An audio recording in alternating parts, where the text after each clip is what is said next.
Bismillahirrahmanirrahim. Assalamualaikum warahmatullahi wabarakatuh. Anak-anakku mahasiswa teknik sipil semester 3, semester 4 atau semester 6.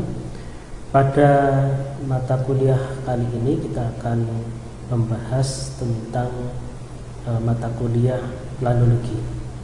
Mata kuliah planologi adalah salah satu mata kuliah yang mungkin hanya satu-satunya terdapat di program studi teknik sipil Universitas Bandara Sukoharjo.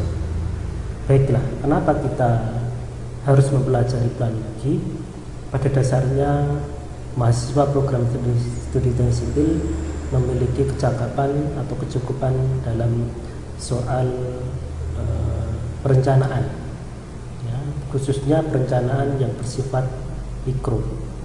Mikro artinya apa? Skopnya kecil atau detail di dalam suatu struktur bangunan, baik bangunan gedung, bangunan air maupun bangunan transportasi. Nah, oleh karena itu untuk melengkapi mata kuliah tersebut, maka kemudian di dalam perumusan kurikulum baru, program studi teknik sipil memasukkan mata kuliah planologi. Apa itu planologi dan apa hubungannya dengan program studi teknik sipil? Planologi sendiri berasal dari kata plano dan logos. Planos adalah perencanaan, logos adalah ilmu. Secara tata bahasa Yunani berarti ilmu yang mempelajari tentang bagaimana merencanakan.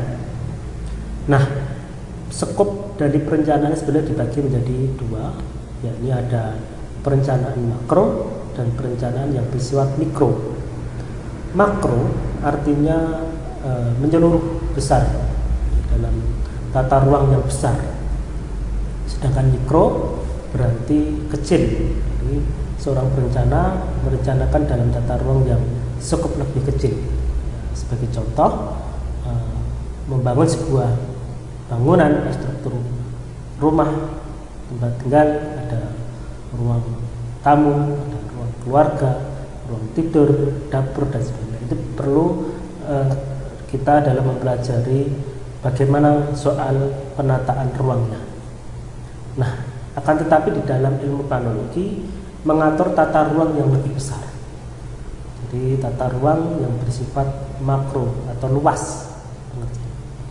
Nah, dalam hal ini kita akan sedikit memberi pengertian tentang hubungan fungsi dari teknik sipil dan penataan ruang serta bidang-bidang pengetahuan tentang teknik sipil. Baik, beberapa pengertian hubungan teknik sipil dan tata ruang, bahwa interdependensi antara teknik sipil dan tata ruang dalam ini mungkin ilmu planologi adalah sebagai perwujudan setiap bangunan sipil dalam proses penataan ruang. Nah, sedangkan penataan ruang itu apa? Berasal dari kata tata dan ruang. Tata itu adalah mengatur atau merencanakan, kemudian ruang adalah skop suatu lingkup, ya.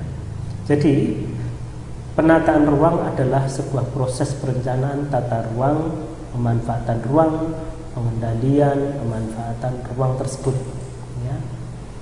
Lalu ada beberapa pengertian kriteria mengapa harus ditata, ya. Kenapa setiap ruang ditata? Tentu dalam skop mikro yang kita pelajari dengan sipil, misalkan kenapa kita harus mengatur antara dapur dengan kamar mandi dengan ruang keluarga, itu diatur. Artinya jangan sampai antara tempat tidur kita mungkin terlalu berdekatan dengan dapur, terlalu berdekatan dengan kamar mandi dan sebagainya, maka ada sebuah pengaturan baik pintunya dan sebagainya. Nah, dalam skala makro maka kita akan mempelajari yang lebih luas. Skopnya kalau di sini ada skop ketatahidupan manusia, aktivitas manusia, dan pembangunan yang cenderung menimbulkan penurunan kualitas ruang. Oleh karena itu, sangat mutlak diperlukan langkah-langkah konkret dalam penataan melalui ruang. Yang pertama adalah perencanaan tata ruang, kemudian pemanfaatan ruang, dan pengendalian daripada pemanfaatan ruang tersebut. Hubungan antara ruang dan pembangunan. Persoalan ruang tidak bisa dipisahkan dari pembangunan. Pembangunan membutuhkan ruang sebagai wadah dan tempat yang beraktivitas. Salah satunya sebagai tempat sejumlah alokasi sumber daya alam, buatan maupun manusia. Maka di dalam tata ruang itu sangat berkaitan. Jadi kalau dalam skop tata ruang di sini adalah skop planologi, sedangkan di dalam skop ini adalah skop peran pada teknik sipil. Teknik sipil mungkin akan melakukan perencanaan, maka dibutuhkan pertimbangan-pertimbangan apa dan bagaimana menentukan sebuah lokasi kegiatan, menentukan sarana prasarana yang ada. Nah, kemudian pemanfaatannya sesuai dengan desain konstruksi. Sedangkan pengendalian bagaimana ruang itu bisa diatur secara administrasi, secara hukum, secara peraturan maupun perundang-undangan. Maka diperlukan pertimbangan-pertimbangan untuk menerbitkan izin, memonitoring dan pengawasan. Salah satu caranya adalah izin mendirikan bangunan dan sebagainya. Ini adalah contoh. Nah, pengertian hubungan fungsional antara perencana dan perancang. Perencana adalah proses penyusunan suatu keinginan atau cita-cita di masa yang akan datang untuk agar lebih baik dengan memanfaatkan sumber daya alam secara efisien, memperhatikan limitasi kendala dan dampaknya pemanfaatan terhadap ekosistem secara lebih selektif.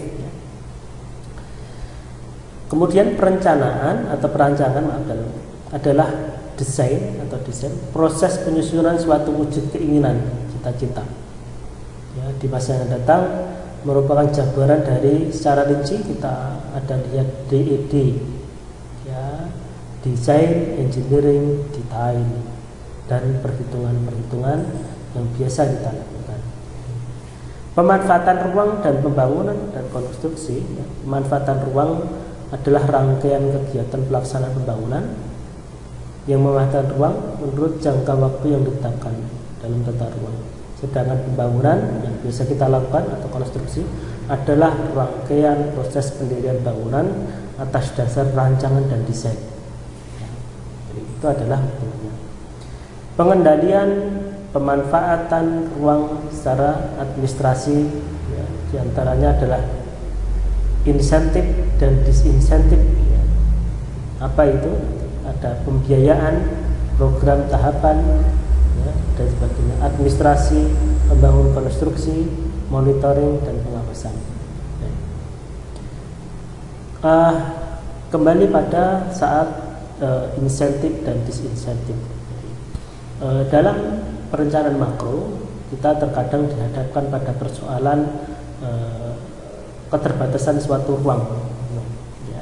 Oleh karena itu ada sebuah semacam pengendalian dalam bentuk peraturan yang sifatnya ada berupa insentif dan disinsentif.